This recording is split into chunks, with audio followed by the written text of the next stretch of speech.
Tallboys and Trackmasters is brought to you by Expert Exhaust. Expect more for your money. And by Cycle Mart, your motorcycle parts store.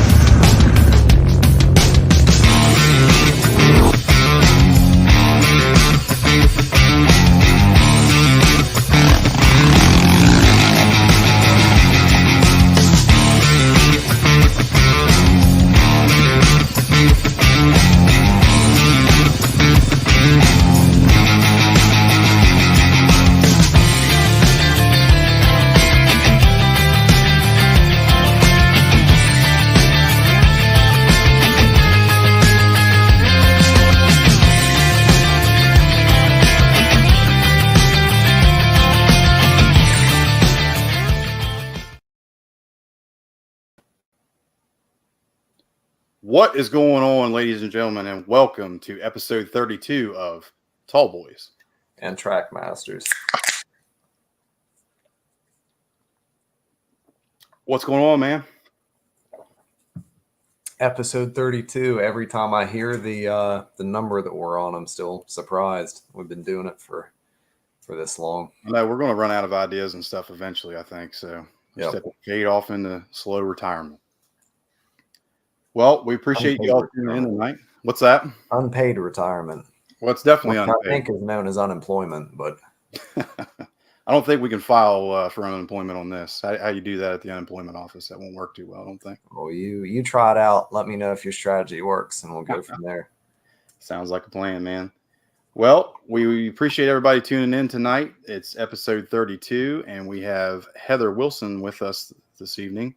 Heather is the CEO of High Gear Success. We're excited to have her on and see what she has to say about her industry and her job, which is really, really cool, and I'm excited to hear about. So without further ado, let's bring her on.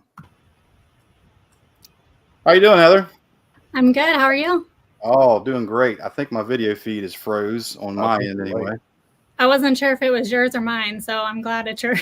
Not mine. Same. You'll find that we like to refer to this as Tallboys and technical difficulties sometimes. Let me try to switch my camera here real quick and see if that fixes the issue. We don't have the funding for in-house IT just yet. All right. Let's let it get back on here and see if it comes up.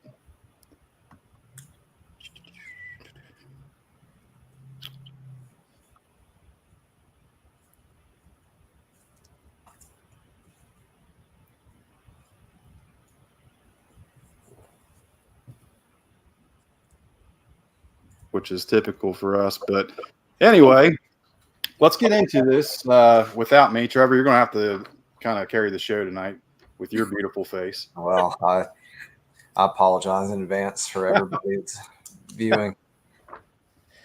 Well, Heather, like we said, you're the CEO of High Gear Success. Why don't you let everybody know exactly what that entails and what you do as far as your place in the industry and how you help out everybody that you do help, which is a lot of different people in the industry for sure. Yeah. So basically I work with motorsports event organizers, racers, and motorsports businesses to get noticed and increase the revenue. I started this business about going on 3 years ago now. And prior to that, I worked in the industry for 10 years doing motorsports communications and marketing. I grew up in the industry. I started riding dirt bikes at the age of 5 and really was going to enduros and races growing up here in Ohio with my dad who raced. And he also owns a KTM and Husqvarna motorcycle dealership here in Ohio that's celebrating 46 years. So that's awesome. I kind of grew up immersed in the industry and kind of wanted to combine my passion with my professional career. So that's kind of how I ended up here. You're doing what we used to only dream of. Yeah, for sure. So let's talk a little bit. You said that you were around motorcycles most of your life with your dad owning a dealership and everything. So where exactly were you born? Yeah, I live in Pataskala, Ohio, which is about 30 minutes east of Columbus, kind of right outside the outer belt. So kind of born and raised here. I did do a year in Southern California in Orange County. After college, I moved out there for a different motorcycle communications job and was like, California is not for me. So I quickly moved back to the Midwest. Yeah, I get that. It definitely seems like if you're anybody that likes any type of outdoor off-road recreation, California is definitely not the place you want to be anymore. It's just kind of turning green in a way. The green tag system or whatever. Now they're phasing out 2-strokes and everything else, which is going to be it's rough out there for sure. Yeah, I mean, I do miss the weather. The weather was pretty nice, but aside from that, I'm okay being back here. That's awesome. So let's talk about obviously, you know, your dad having a dealership for that long. I mean, you've had to have seen some pretty awesome and cool different things growing up in that environment. So, I mean, so for the most part, it seems like motorcycles and off-road's kind of been bred and born into your blood, so to speak. What was it like just being a kid and being able to walk around and see all the different type of motorcycles and stuff growing up? Yeah, I mean, I feel like all of our customers eventually became like family, like friends. Like that's who we were spending time with. Everybody knew me when we were in the dealership. I was 10 years old and they were running the cash register, which is something I can't even do now, but I could do it when I was 10 and check people out. We spent a lot of time camping and going to the motorcycle races like every weekend. That's how we spent our time as a family. My mom, my brother, my dad, and I. So, I mean, that really was our like passion growing up, is we spent a lot of time around motorcycle events and motorcycle people. That's awesome. Growing up as a kid, one of my favorite pastimes was, my parents taking me to the dealership, and that was like a highlight for me. So being able to live that every single day, man, I'd be like a spoiled kid in a candy store for sure. Yeah, and it's nice that it's like close too, because even when I was working in the industry at another job, like I'd always stop over at the dealership on my lunch break, hang out with my parents. Like we're really close, so it's nice to just be able to stop into the dealership and hang out, and you always run into somebody that you know there. So yeah, it's a good time. What was your first motorcycle you ever had when you were growing up? A PW50, like most people. Yeah, I mean, the classic. Yeah. Yep. And kind of we had a mismatch of bikes from there. I mean, we had the KTM 50s, we had little 70s and on up from there, Yamaha 125, 230, and then eventually got into the KTMs kind of as I grew taller. So that's fantastic. And I'm sure was there a lot of what kind of events were around you guys there? Was it mostly hare scramble and off-road events, motocross, stuff like that? Yeah, I mean, Ohio has a lot of different kinds of racing. The kind of racing that my dad was doing was primarily enduros. He did hare scrambles prior to that, but as a kid, I didn't really race. It was more just trail riding. He belongs to a motorcycle club in Logan, Ohio, so we always had that private facility to use to grow up and riding those trails, and I still get to ride those trails today. So actually they had a family enduro over the weekend in Logan, and I rode that, and that was a lot of fun. Oh wow. Yeah. I wish we had more stuff like that around here.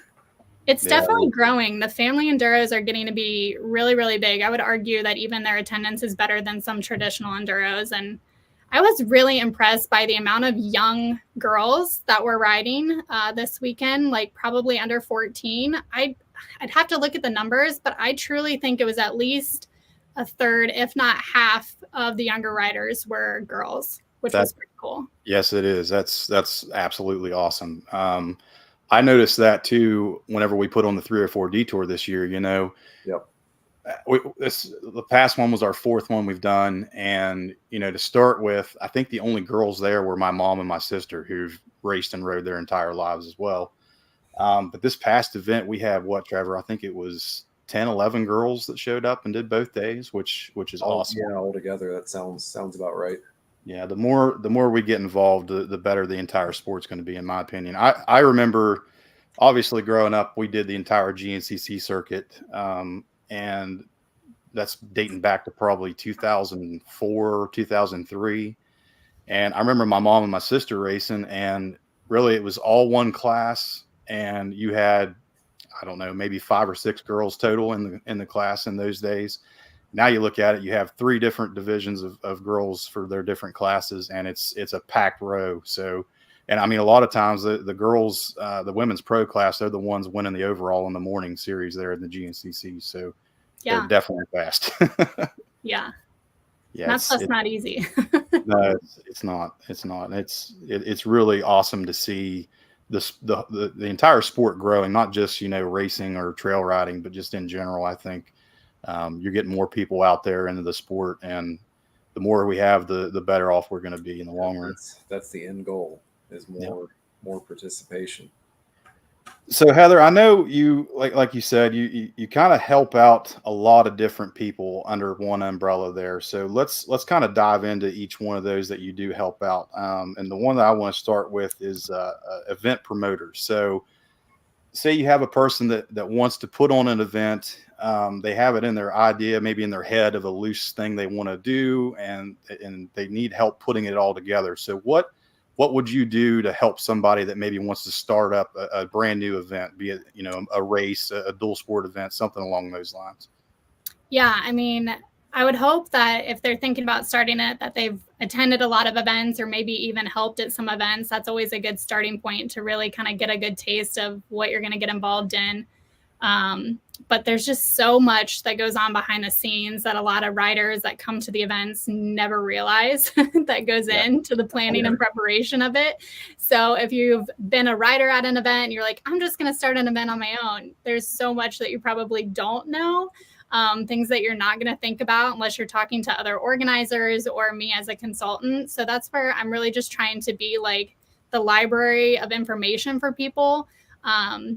I like to say that this industry is kind of like a spoken or an unwritten industry. Like everything's passed down through word of mouth and not a lot is documented. So I would love to change that and really have like a guidebook for people that when they want to start events, like here's the things that you need to consider. And of course, every event is different depending on if it's a dual sport or an adventure ride or a race or something like that, but they all kind of have the same bones. So just trying to kind of gather that information and growing up, involved in a motorcycle club with my dad, being a member of one for so long, like I got to see kind of the inside look at the good, the bad, and the ugly, right? Like all the things that go on behind it. So just trying to help people really have a checklist to start of things that they're going to need, from supplies to getting things in order to the people and the manpower that it's going to take, the amount of money that it's going to take, because it is going to be an investment to start. Like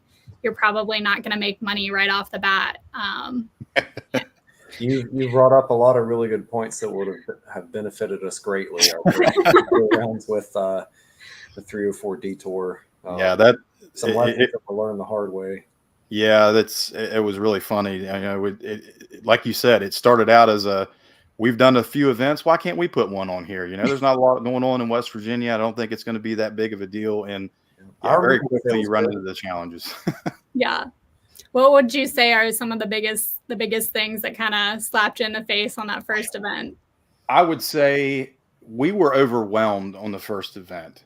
Yes. And that was a matter of, towards the end of 2019 is kind of when we decided, hey, let's put one on. Let's just we'll do it loose, do it free. We'll kind of get a general idea of a route we want to put together.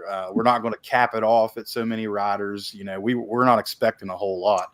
Yep. Well, lo and behold, the pandemic of 2020 happens, and every event around us was canceling. All of the dual sport rides were canceled. The AMA had canceled everything, and there really wasn't a whole lot going on. But you had a lot of people sitting at their house itching to get out and ride and do something.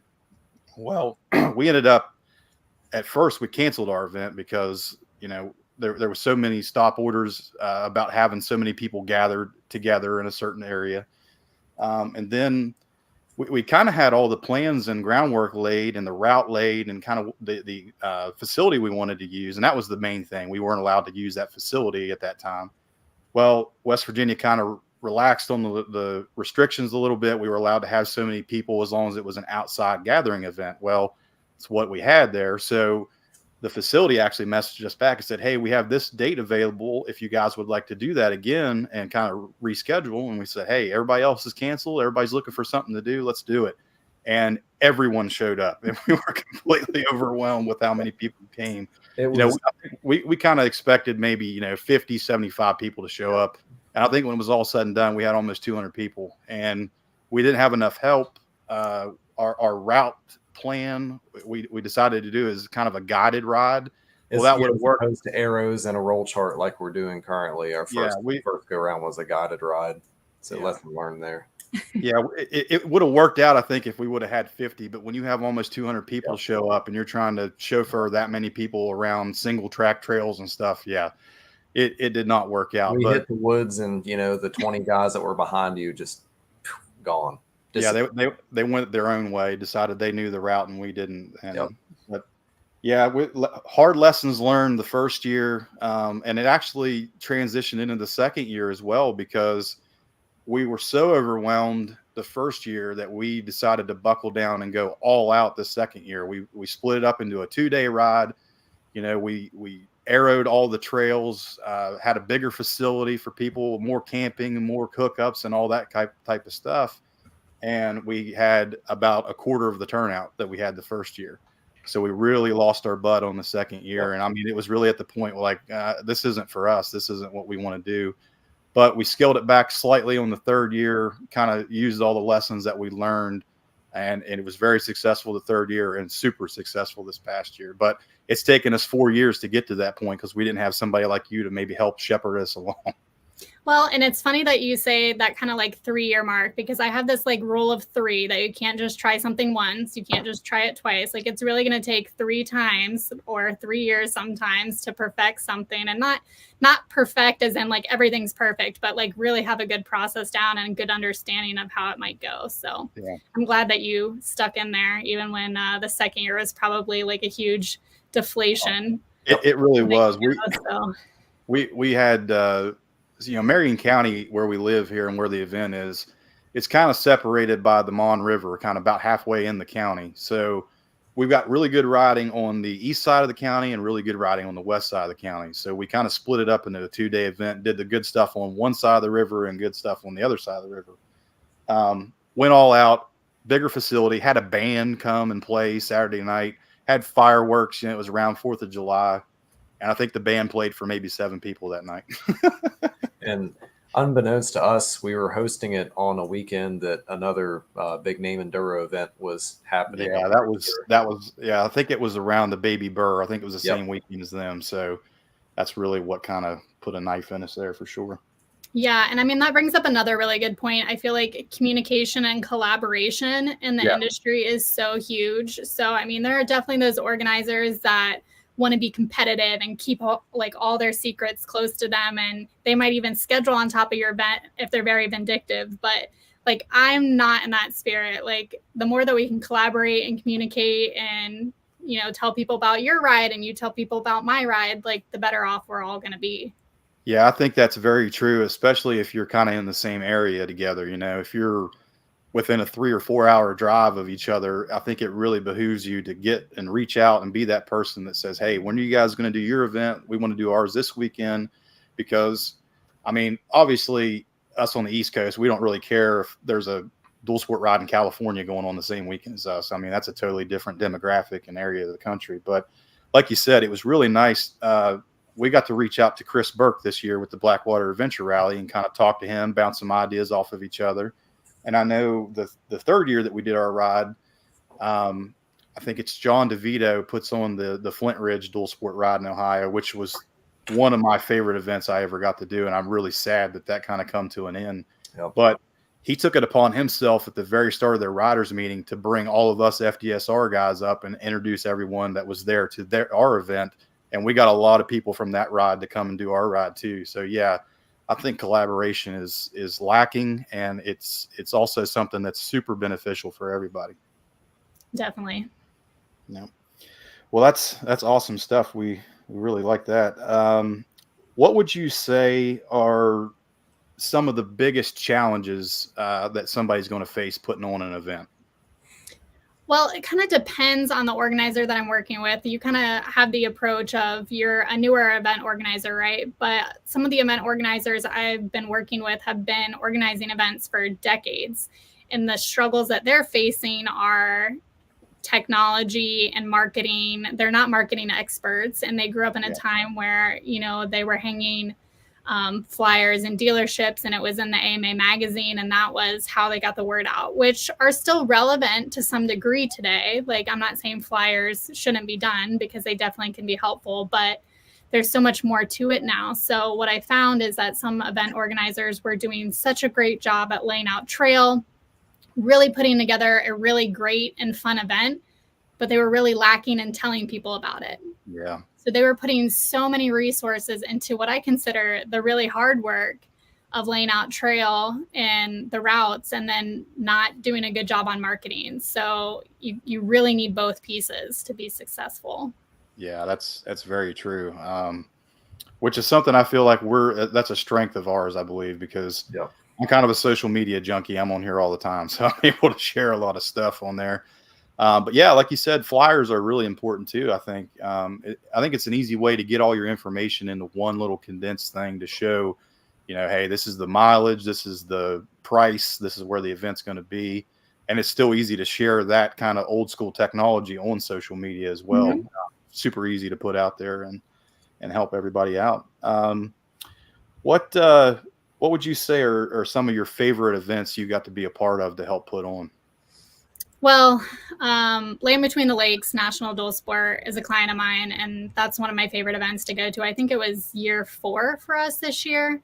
So I used to work for the AMA, and I was a director of member activities. So I kind of oversaw all the dual sports, adventure rides, volunteers, really anything that wasn't racing fell under my purview there. But Land Between the Lakes was obviously a national dual sport, and I became good friends with them. And then when I transitioned to owning my own business, they were actually one of the first ones to approach me and say, hey, can you help us handle some of this stuff? And I was like, yeah. So I helped them kind of digitize pre-entry and get email marketing set up, which I think is really, really important to be collecting people's email addresses and having an email marketing platform.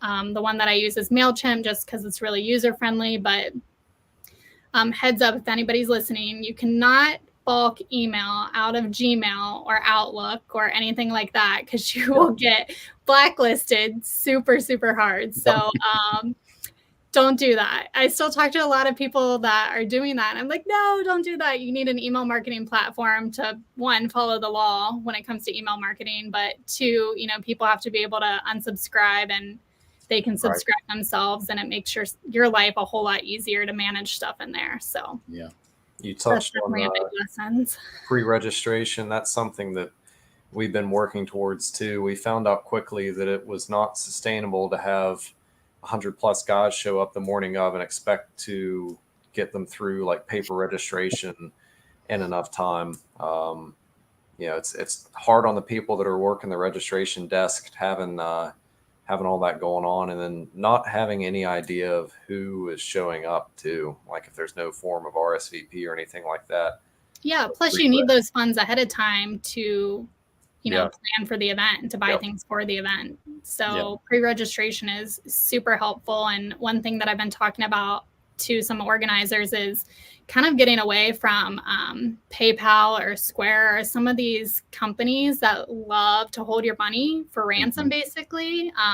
They'll only give you part of it, or they'll hold it for 6 months. And we're talking like 50 grand sometimes for some of these events, which is just crazy. So what I did with one of my other clients is we utilized a form processor with a payment processor through their local bank, and it actually deposited right into their bank account. So there was no like holding of the money by these bigger authorities. And the bank basically had an underwriter to say like, yep, you have a formal business. This is an LLC, like you're all legit, and the money's getting funneled in here. So that can be super helpful to organizers if you're still struggling with trying to get your money from other sources because they want to hold it. Yeah, I think pre-registration kind of puts I guess you would call it a commitment that, you know, you can say you're going to show up to the event all you do, and you know maybe some. And I know things happen at the end of the day that, you know, family emergencies, what have you. You're not going to be able to make certain events, but Yeah, I think if you have a setup where you can pre-register and the money is taken out as soon as you sign up, that is a form of commitment that, hey, this guy's paid and we can kind of count on that person to show up to the event. Because like Trevor was saying, the first couple of years we did it, we didn't have that. So it's like you're just kind of sitting around at camp like, oh, I wonder how many people are going to show up today. That's what got us so bad in year 2, is not having any form of pre-registration, not being able to gauge how many people we anticipated, and expecting we'd have a turnout like year 1. Yeah. That would have saved some headache. But like I said, lessons learned. Whether you learn them the easy way or the hard way, still learn. And like providing an incentive for pre-registration is nice, even if it's just a small discount. If it's $5 or $10, like that's an incentive to get them to register early. And most events still have the option to register at the event. So I mean, people can throw their money down and they're committed, or they can choose to wait and look at the weather, 2 days prior, like people like to do. So, yeah, I think it is funny because I remember going to the Shenandoah 500. I think it was back in 2019. We went down, and they were so adamant on everything that you saw. Like, you have to pre-register by this date. Like, no one else is coming in by this date. Which, okay, that's cool. Me and Fred signed up for it, and we showed up to the event. I think there was about 20 or 30 people that showed up the day of, and they're like, well, we're going to hold on a little bit before we get going here because these people wanted to ride and we're not going to turn them away. So it's like, yeah, you have to pre-register to kind of get a good anticipation, but you also can't turn people away that show up and want to ride the day of if you can accommodate it. It's a hard balance to strike too, because you can say, okay, riders meeting at 9, kickstands up 9:15, and people will still show up at 10:30. Not sometimes not just a few people either. You'll have several potential entrants that show up way late to the game, and when do you set your cutoff? Yeah, it's hard to balance there sometimes. Tom in the comments saw Tom suggested business cards. I know that we talked about that in the past as FDSR specific business cards, just like the Facebook group page, basic contact information for especially for some of the older guys that are not social media oriented. Yeah, it would be good to at least get some phone numbers or something like that out there. For sure. Well, Heather, I know you also not only help promoters or help events out, you also are kind of big into the sponsorship process, which is something that I definitely want to touch on. Let's talk about what are some mistakes that people make, say they're getting ready to start the riding season. And I know the sponsorship season and process actually starts before the race season's even over for the next year coming. But, as somebody that grew up at the very start of this, where you kind of heard about racer resumes being sent out, what are some tips and tricks you might be able to give somebody that is just maybe starting out? Maybe they do have some success at the local level and maybe some of the national stuff, and they're looking for a little bit of help out there. Yeah, so I think there are actually a couple of different categories when it comes to wanting to secure sponsorship as a rider. So you don't have to be winning all the races or to be a national level racer. You can either be the person that's winning the races, or you can be a really good brand ambassador for that company. And if you can really show them that you're going to be a good promoter of their products or their services, it doesn't necessarily mean that you have to win everything. So that's what I like to tell people too, is just because you're not top of your class doesn't mean that you don't have a shot at getting sponsorship, depending on what the companies are looking for.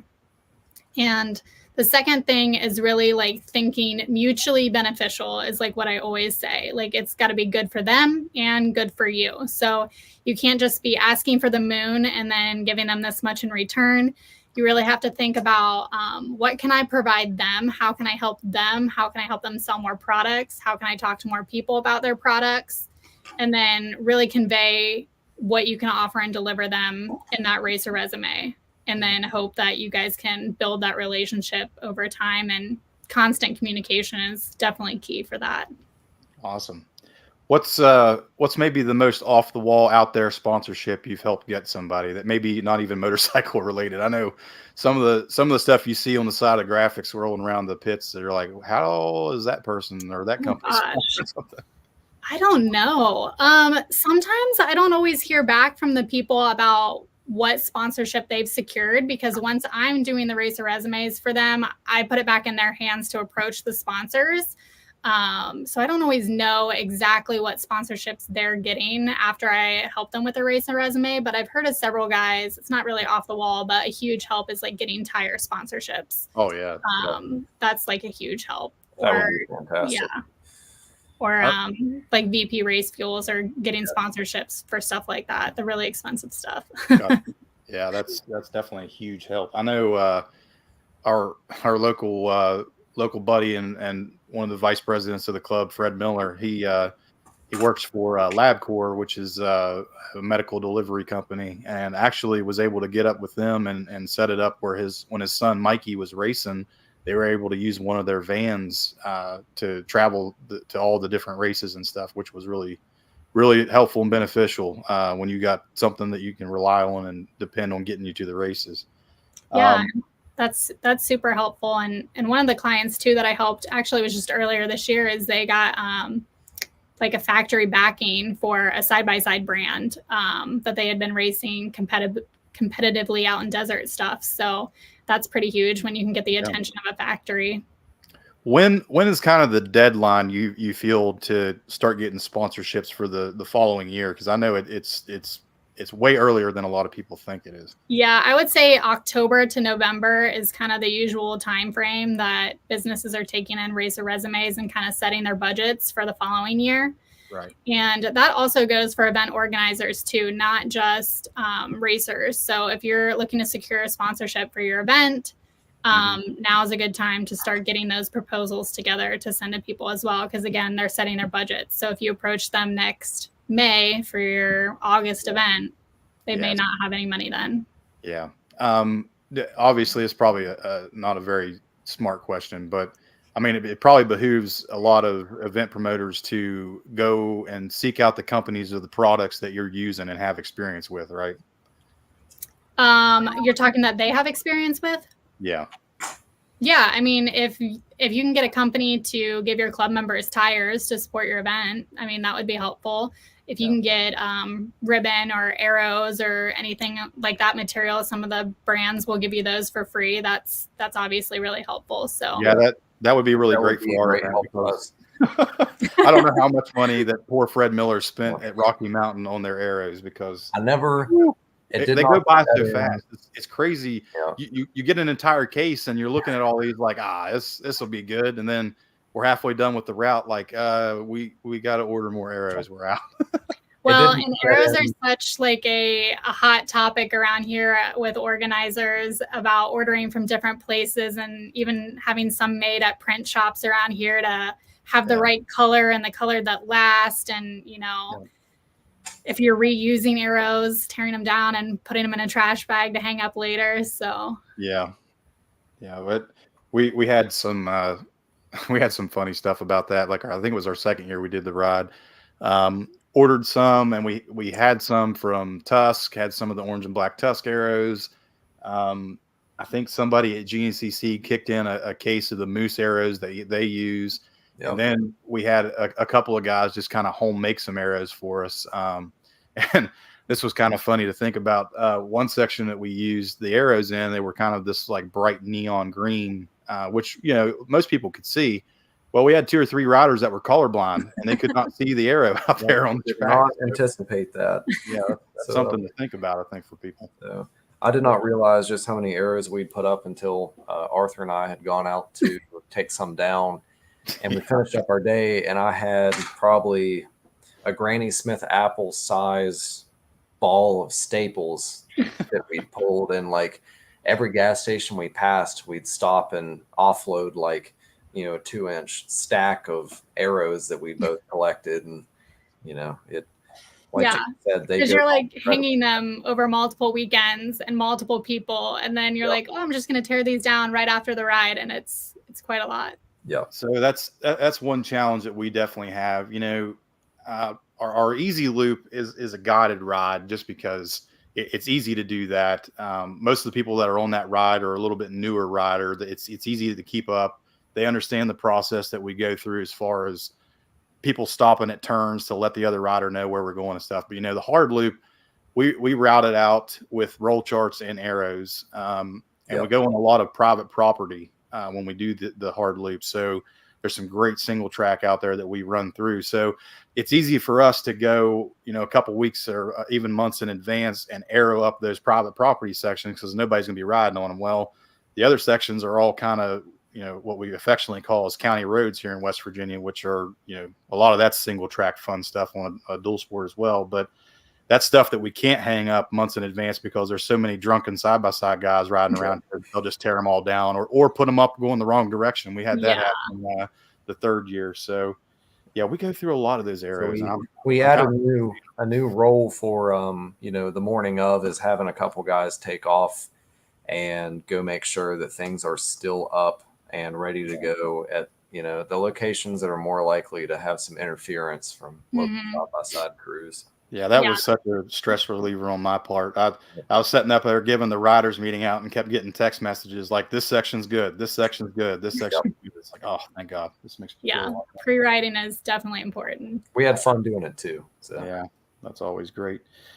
Heather, kind of getting back to the sponsorship thing, what's something that somebody can do to kind of stand out from the crowd? Like, you may have, I'm sure that all these companies get lots of different people submitting sponsorship requests, and maybe they have the same type of results or the same type of drive to be a brand ambassador. But what could kind of separate, person A from person B and help them get that sponsorship? I think like having a really professional approach is one step. It sounds really simple, but I've seen a lot of really wacky things and unprofessional things. I've reviewed hundreds of resumes for other companies from time to time, and you get some pretty crazy things. And sometimes things with not a lot of information either. And it's like, okay, what am I supposed to do with this? So again, it's not really enough to just like list your race results and say like, look how great I am. Look at me. I'd love some product. Like, what are you going to do for the sponsor? Like, how are you going to deliver that? Yeah. Just whatever you can provide them in a professional format is going to be really helpful. Cool. I know you also do some training classes as well. Maybe speak on that and what you offer as far as helping people be more comfortable on a motorcycle. Yeah, so I've been a Motorcycle Ohio instructor for 9 years, and that's primarily street bike classes through the state. And so that's helping people learn how to ride or improve their safety and get their motorcycle license or endorsement. So that's a lot of fun. I spend a lot of time doing that. Recently in July, I got my MSF Dirt Bike School coach certification. So I will be training people on dirt bikes probably starting next year. I've got a lot of paperwork and facility stuff to roll out before that gets started, but I am excited to get that going. That's something that we've had a lot of people in our club kind of ask, maybe put out a day class to help people get a little bit more confident in their off-road skills. And that's definitely something that I've thought of. And I don't know. I'm kind of known as the nut job in the group. I like all the super hardcore, crazy stuff to ride. I don't know if I'd have the patience to help out a new person. So you definitely have to have a lot of patience. I feel like I've got that down after teaching for 9 years. So unfortunately, I dragged Trevor and AJ and all the other guys in the group into some sketchy situations sometimes. Yeah, I didn't get the nickname of Aquaman because, James always picks nice, easily passable trails for us. So, well, I think that helps and hurts me sometimes because I just come from such a hardcore racing background that, I have too many responsibilities, too many kids, too many things going on in my life to race like I used to. And I still have that itch to scratch when I get out and dual sport ride. So unfortunately, a lot of you guys suffer as a result. And then on the other side of the coin, you had me who didn't really pick up riding until about 2019. That's trying to hang. So it's been an adventure, but yeah, the class thing's interesting. Stuff like hill climbs, downhill descents have always been sticking points among people, log crossings, water crossings, etc. Yeah. It'd be great if we could, at some point set something up to improve some people's skills, but at the same time, it's it's one thing to try to teach someone who's never done it. It's something else entirely to teach someone who's done it the wrong way for like years. Yeah, Yeah. that's got to be something I'm sure you see, Heather, is breaking bad habits that people have. That's probably really hard to do, isn't it? Yeah. And also like learning from family and friends usually isn't the greatest idea when you're learning how to ride. Just because it's usually a lot of tension, and they're also not teachers. Like they weren't trained in the techniques to teach people. So they just like say, just give it gas and let out the clutch. And that does not result in good things when you're training new riders. So going to an expert that actually like specializes in training can be really helpful. The MSF Dirt Bike School that I got certified in is really like a learn to ride newbie course. It's not really going to tackle the going over logs or stuff like that. But I know there's plenty of other trainers, in a several state radius that kind of focus on those things. There's a lot of like racing technique schools, which is not something that I would get into teaching, but there's a time and place for it. Yeah, absolutely. I know you were talking about like friends and family teaching you. I know if you ever turn on some videos and see some of the moto dads like at Loretta Lynn's talking to their kids and stuff, it's like, wow. I mean, it's really kind of sad to see. And it's stuff like, well, son, we mortgaged the house for the 4th time to get you down here, so please don't get 10th place or worse. That puts that's a lot of pressure. It's unfair to those kids at the end. Yeah, it really is. Heather, what are some of the current projects that you have going on, maybe with some different events and stuff that you're looking forward to? Maybe I know riding season's kind of winding down right now, but it'll be springtime and nice weather again before we know it. Yeah, so actually in a couple of days, I'm getting ready to head to Utah for the NOVAC conference. And that's kind of on responsible trail use and construction, and going to be meeting with people across the country there. So I'm pretty excited for that. That's cool. This will be the first time that I've gone to the conference in person. A couple of years ago, I actually helped them run their virtual conference. I set up all the Zoom meetings and kind of operated that behind the scenes for them. So I'm looking forward to that. And then we will be launching Fuel for Thought Motorsports Conversations. So James was on the very first one that I hosted. It's probably been a month or more now. But basically just conversations with event organizers across the country, talking about some of their successes and challenges. And it went so well that I decided that I'm going to do it bi-monthly. So the next one will be November 29th, and I'm going to do like a little mini training for like 15, 20 minutes to start, and then we'll have open discussion. So if you're an event organizer or you're thinking about being an event organizer and kind of want to hear what it's like, or you have questions, that would be a really good opportunity to jump on a call. Yeah, that was really helpful. And one thing that I really took away from that first meeting that we had, and I'm trying to remember exactly how you put it, but you said that it's very important for events and organizers to have a living document. And that's something that we kind of touched on a previous episode where, a lot of times you're seeing events, unfortunately, aging out, where the promoter's done it forever and there's not really a set process or a set series of steps to tell people how to keep this event going. And maybe not even really the drive of the younger generation to kind of take that over.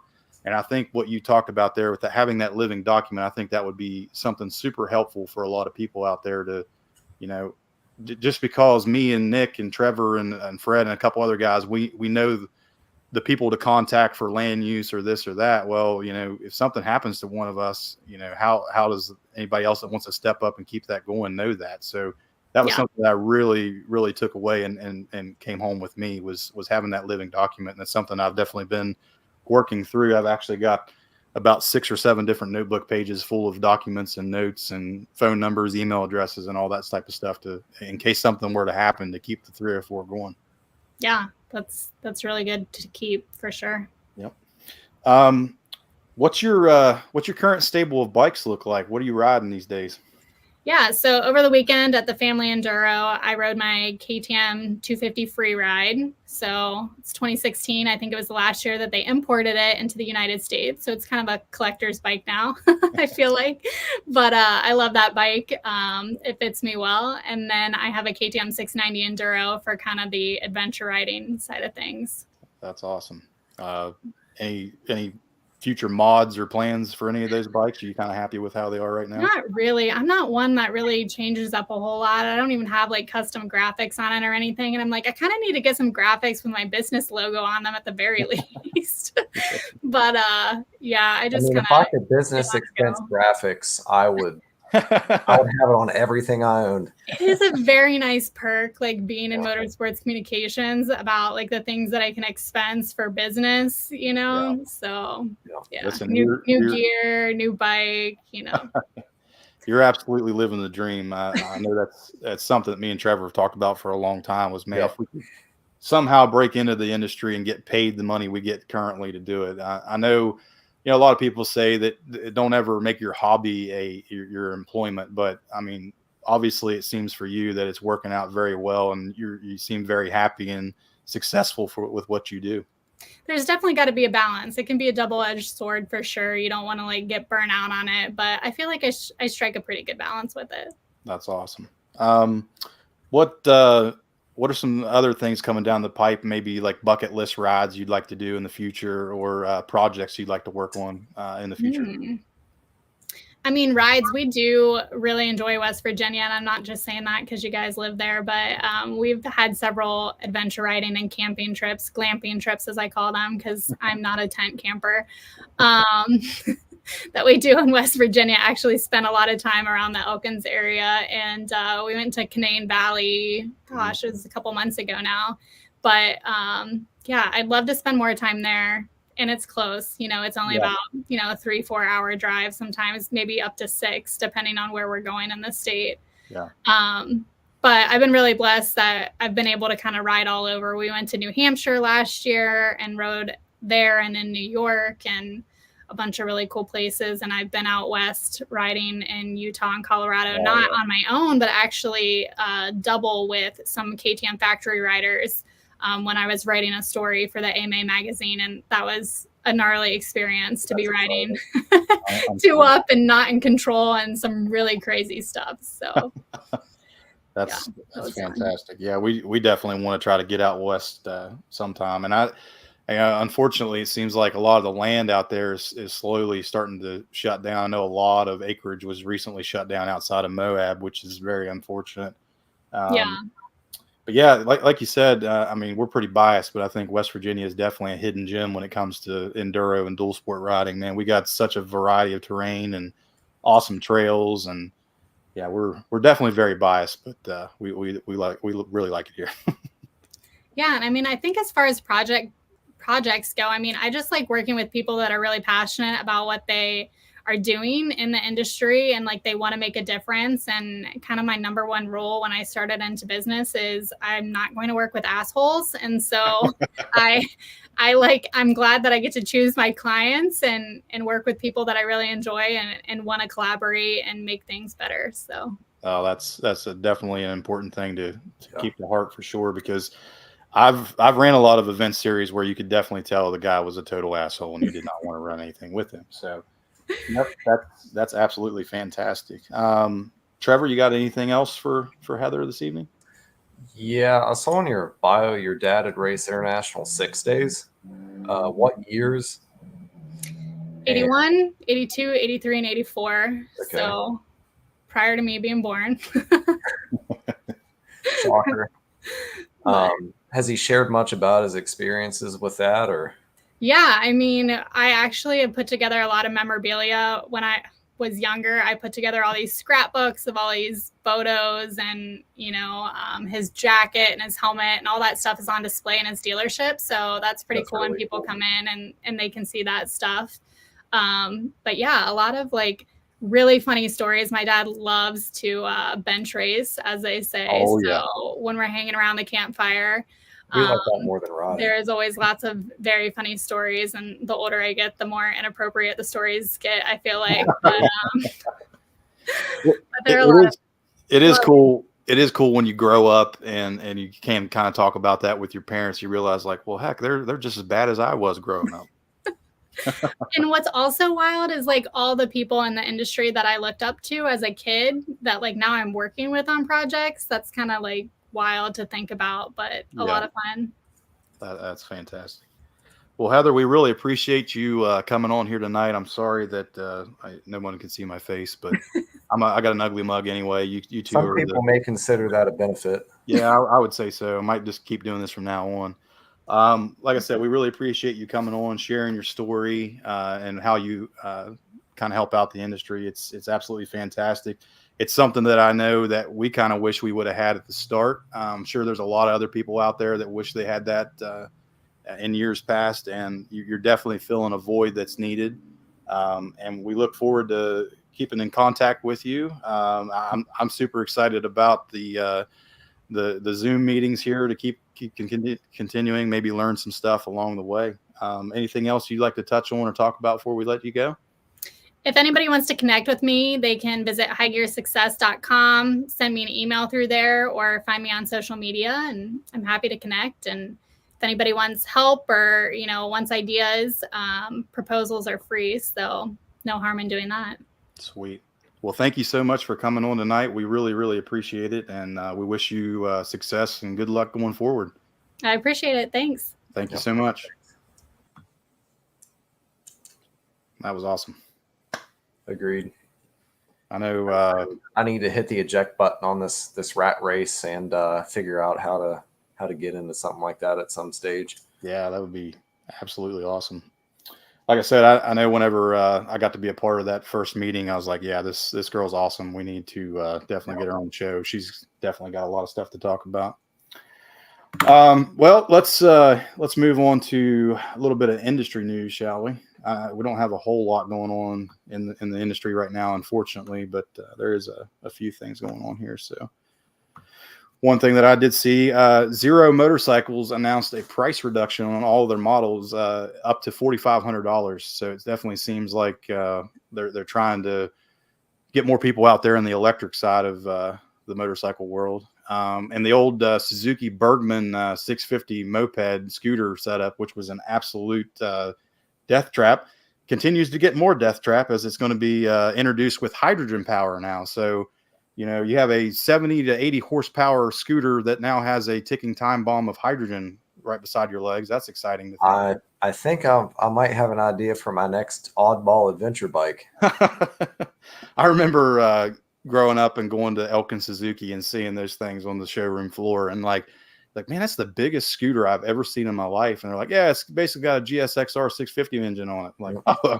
that's right up my alley. Grit your teeth and hang on, son. The last little thing was the one that you sent me there, that the Ducati Desert X is coming out with a rally edition, which looks absolutely fantastic. The one thing that I saw that it's missing is a set of Marlboro or Camel graphics. That's exactly what I was thinking was, that or like Lucky Graphics or Repsol or like any of the old school Dakar style graphics. But that bike does have that vintage rally bike aesthetic. I know, it seems like the industry's kind of going retro. I know the new Yamahas have the livery out that looks like the early 90s, late 80s with the purples and yellows.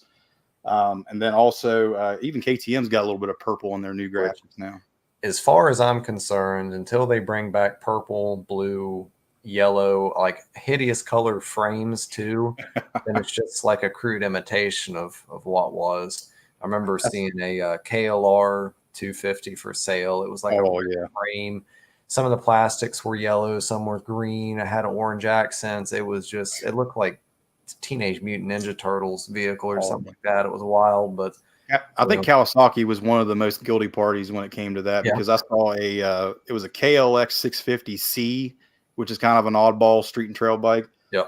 It had red plastic, it had a mint green frame, and a purple seat.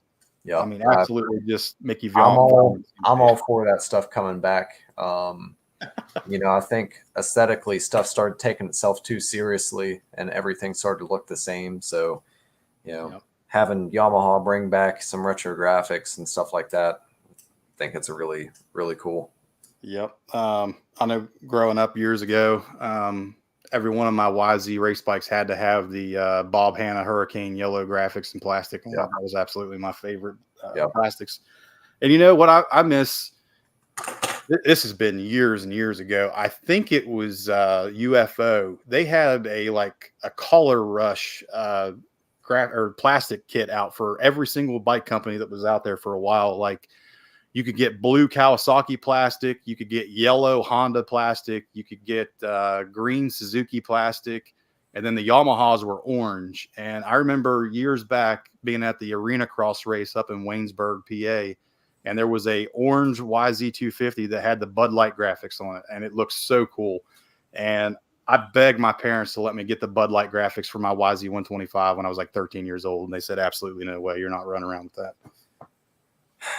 What a missed opportunity. Well, I mean, look where it ended up anyway. I was going to say that could have completely changed your trajectory in life. You would have got picked up as a factory rider by age 15, easy. Hey, one funny thing, when Heather was talking about the sponsorships, I remember John Meltdown Melton reaching out to Marlboro to try to get a sponsorship with me and Ryan Eccles, and I was like maybe 14, 15 years old. They were like, no way, sorry. Man, if I could get somebody to just buy me tires, anything really, I'd be out there like Ricky Bobby from Talladega Nights. I'd have like the Fig Newton sticker across my goggles. Like, this sticker is dangerous and inconvenient, but I do love Fig Newtons. Hey, we're still waiting for Kenda to pick up the podcast. That'd be fantastic. Yep. I'd get a Trackmaster tramp stamp at this point if it meant free tires. Oh, that's great. Well, are you ready for everybody's favorite part of the show? I'm definitely ready. Have you ran in any clibbins lately? I did, actually. I was out riding last week and then remembered, oh yeah, it's fall. There's wet leaves all over the place. Yeah. Well, whether they're nature made or man made, yep, you have to look out, because sometimes you might have to layer down. Did you run into some clibbins? Did Barb take the kids? Well, Hoss, maybe you had to lay her down. Get old, I swear. It just doesn't get old, man. All right, we got one that is pretty popular. I'm sure a lot of people have seen it, but it's twofold. You have to watch out for traffic clippings, and you also have to watch out for police officer clippings. So let's go ahead and show this clip here. It's one of my favorites. So a little bit of background. There was a guy that was street riding this YZ125 in New York. He was busted by the cops, and this cop takes it upon himself to try to get the bike out of traffic and over to a truck to the impound yard. So we'll just let this play out. And my favorite part of this video is the commentary at the end by the guy on the street. So let's let this play.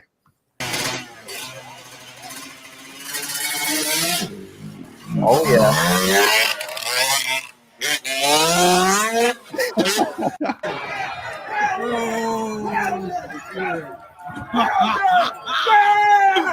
Hell yeah!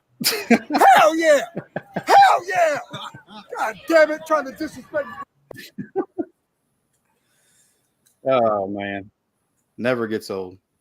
That perfectly dry pavement came out of nowhere. Yeah, it did. So did that Toyota Corolla that had the right of way across the interstate. Dude, I wish that would happen to me. I'd have my student loans paid off. I'd have a nice house. I'd have a KTM with Marlboro graphics. I'd be living the dream.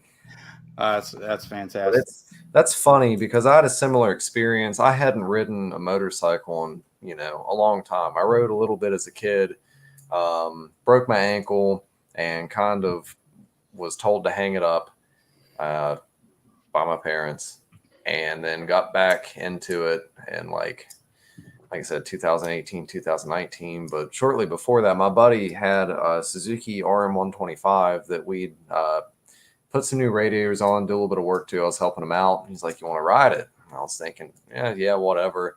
It's a 125. And my previous experience being 125 four strokes. So yeah, I found out, really quick. about power band and all that fun stuff when that front wheel went to noon, and it was a fun experience. So you were an early member of the 12 o'clock boys, is what you're saying then? Yeah, and I've never been back there since. My membership is growing cobwebs because now I'm too chicken. I love that. I think it was a meme you sent me the other day where it was like the Batman one, the animated one, where the voiceover saying, "Are you crying?" Yep. That when you try to ride a wheelie and you only get it up to 9 o'clock. Is Yep. that the best you could do? Are you crying? No, it's just raining. Yes, it is the best I can do. What it is, but All right. Well, I think that about wraps it up this evening. We appreciate everybody tuning in tonight. Really appreciate Heather Wilson coming on and telling her story. That was absolutely awesome. I know anytime that we can interview somebody on the show, it makes for a great episode. Love hearing from everybody out there. And yeah, we'll catch you all next Tuesday. And I'm off to Hatfield McCoy's this weekend. I'm excited.